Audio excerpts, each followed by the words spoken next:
அன்புமிக்க பெரியோர்களே,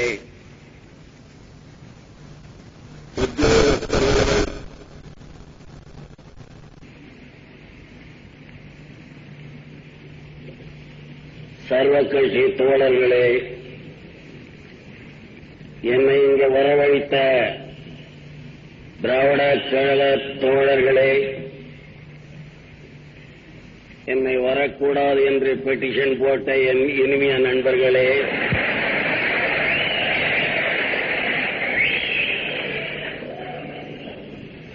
உங்கள் அனைவருக்கும் என் வணக்கம்.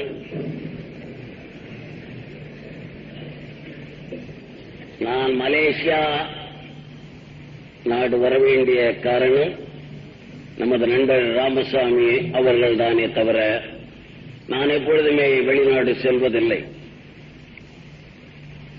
எனக்கு அது அவ்வளவு பிடித்தமில்லை, அவ்வளவுதான். ஆனால் இந்த நாட்டிலே நான் வருவதற்கு காரணம் என்னுடைய குழந்தைகள் எல்லாம் அமெரிக்காவிலும் இங்கிலாந்திலும் இருக்கிறார்கள். இருந்தாலும் அவர்களை கூட நான் பார்க்க அங்கே செல்ல எனக்கு பிரியமில்லை. இங்கே வர வேண்டிய காரணம், இங்கே தமிழர்கள் ஏராளமாக இருக்கிறார்கள்.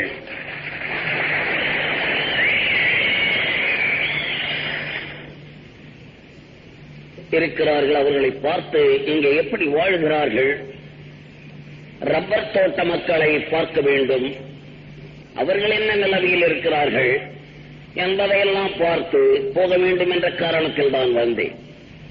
அல்லது மற்றவர்கள் மாதிரி நான் சாமான்கள் வாங்கவோ துணிகள் வாங்கவோ இல்ல ஒஸ்தியான இங்க சரக்கு இருக்குன்னு சொல்றாங்களே,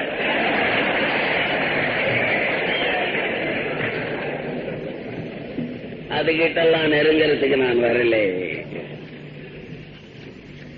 ஆகையினாலே தமிழர்களுக்கு பொதுவாக சொல்லுகிறேன், நீங்கள் இந்த நாட்டிலே நான் பார்த்த அளவிலே நல்ல முறையிலே வாழுகிறீர்கள் என்பது எனது நோக்கம். எல்லாரும் நல்ல அழகா இருக்கிறீர்கள்.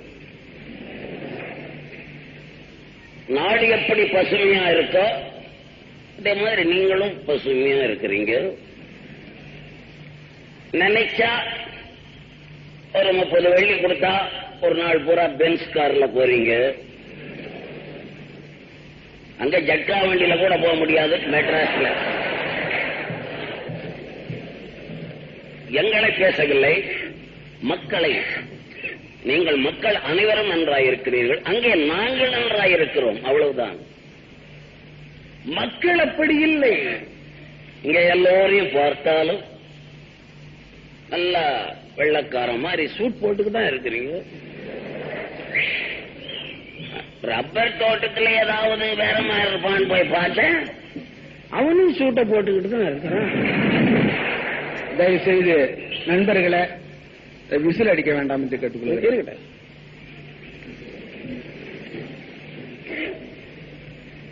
நம்ம நாடு மாதிரி இங்க யாரும் கோமணம் கட்டிக்கிட்டே இல்லை.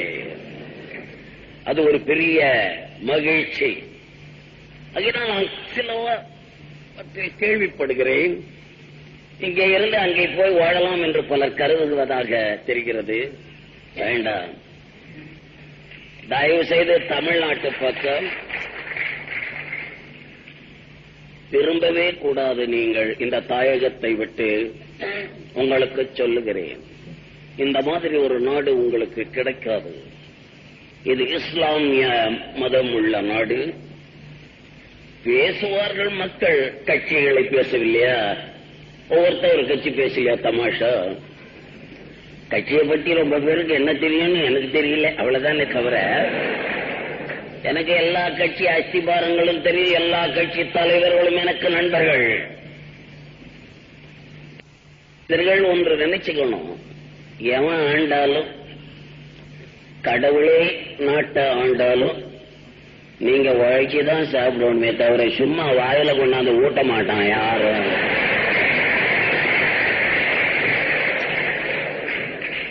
அங்கே உழைத்தாலும் சாப்பிட முடியாது, ஓரளவிற்குத்தான் சாப்பிடலாம். இங்கே உழைத்து நன்றாக நீங்கள் சாப்பிட்டு இருக்கிறீர்கள். ஆகையினாலே எந்த காரணத்தை மட்டும் அந்த எண்ணத்திலே தமிழகத்துக்கு வந்துவிடலாம் என்று யாரும் கருதி தவறி வந்துவிடப் போகிறீர்கள். அது வந்தவனை எல்லாம் வாழ வைக்கும் தமிழ்நாடு. அது எங்களுக்கு தெரியும். வந்தவன் எல்லாம் யார எங்கெங்க உதைச்சு அனுப்புறாங்களோ அவனெல்லாம் வாழ வைப்போம். அவ்வளவுதான். நீங்க வந்தா அப்புறம் நாங்க அது நல்லா இருக்காது. நல்லா இருக்கிறவங்க எல்லாம் வரக்கூடாது. எனக்கு பொறாமையா இருக்குது உங்களெல்லாம் பார்த்து. இவ்வளவு நல்ல நாட்டுல வந்து சிக்கிக்கிட்டீங்க. நீங்க தெரிஞ்சிருந்தா உங்களோட நாங்க வந்திருப்போம். அப்பவே சான்ஸ் போச்சு. என்னத்தை செஞ்சு தொலைக்கிறது. ஆகையினாலே மலேசியா, அமெரிக்கா, ரஷ்யா, இங்கிலாந்து இதை பற்றிலாம் ரொம்ப பெருமையா பேசுவான். அங்கேயும் உட்காந்துக்கிட்டு இங்கேயும் உட்காந்து தமிழன் இன்னொரு நாட்டை தான் பேசுவான். அமெரிக்கால யாருக்காவது மந்திரி வேலை கொடுப்பானா? இல்ல எந்த தமிழனுக்காவது சூப்பரண்ட் ஆஃப் போலீஸ் கொடுப்பானா? இல்ல எம்எல்ஏ கொடுத்துருவானா?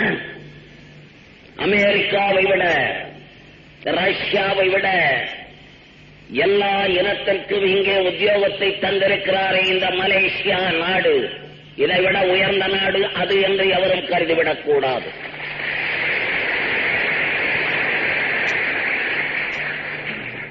ஏதோ சிறு சிறு பிணக்கங்கள் இருக்கலாம்.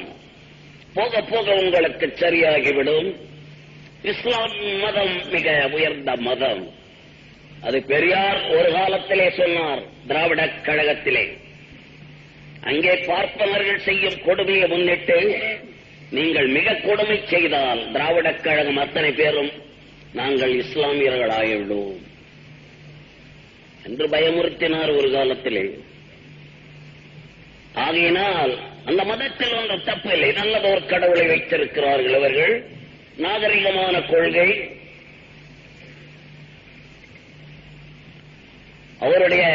அவரும் கஷ்டப்பட்டு தான் வந்தார்.